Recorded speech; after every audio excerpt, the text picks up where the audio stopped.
So Emily, you've just joined Tech City News. Really interesting that you've come from a kind of fintech background. So I was interested to get a sense of what you see as some of the technology predictions and some of the predictions for startups. There have been a lot of developments in the payment space this year. So we've seen giants such as Apple enter the payments arena. So I'll be looking to see some more larger companies entering that space, but then also startups kind of innovating in that area as well. Okay, and I think we were talking earlier about things like blockchain as a technology that's evolved just in the last year from being something that perhaps people hadn't even heard of to something that's coming more into the mainstream. How do you see that coming through in 2016?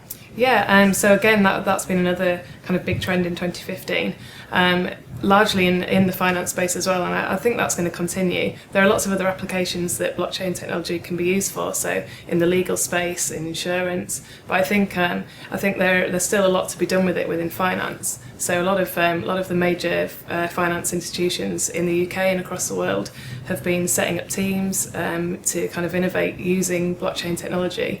And so Barclays, for example, has partnered with a Bitcoin exchange called Cisco, and they're currently exploring a proof of concept around blockchain technology within the banking sector. There'll be a lot of innovation within the smart home kind of tech. So we've seen Hive and Nest. They've experienced success over the past couple of years, being used at home to control energy use within the home. So I'd expect to see some more products along the kind of Internet of Things. Yeah, I mean it's quite an interesting area for us because I think the UK as a whole, the UK government's put quite a bit of money into Internet of Things over the past year to 2 years, and I guess in the smart city area, they're expecting to see that. Any startups that have sort of set you on fire in the last 6 months that you've bumped into and you thought, I'm really impressed with that, that's something completely different?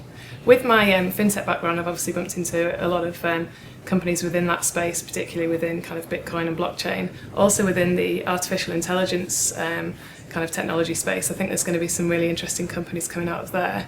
So I was at TechCrunch Disrupt last week at the event, and there's a company, and they're called JukeDeck, and they use algorithms to create unique music tracks that people can use on videos. So it's kind of a really interesting and fun use of artificial intelligence, which I think we're going to see a lot more of. We've already got cars that are driving themselves, voice recognition technology, that's all artificial intelligence, and it doesn't seem to be kind of slowing down in the slightest. Next year is going to be about other places than London in the UK in terms of those beginning to really take the lead in some of the startup kind of activity.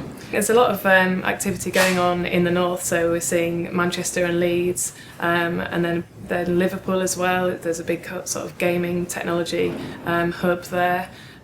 So yeah, I think there's definitely going to be more activity there, and the UK isn't a huge place, so it's easy to travel between the locations and kind of develop things in partnership with startups that aren't necessarily on your doorstep. Emily, it's been a really interesting discussion today. Thank you very much for your insight. Thank you very much. Thanks for having me.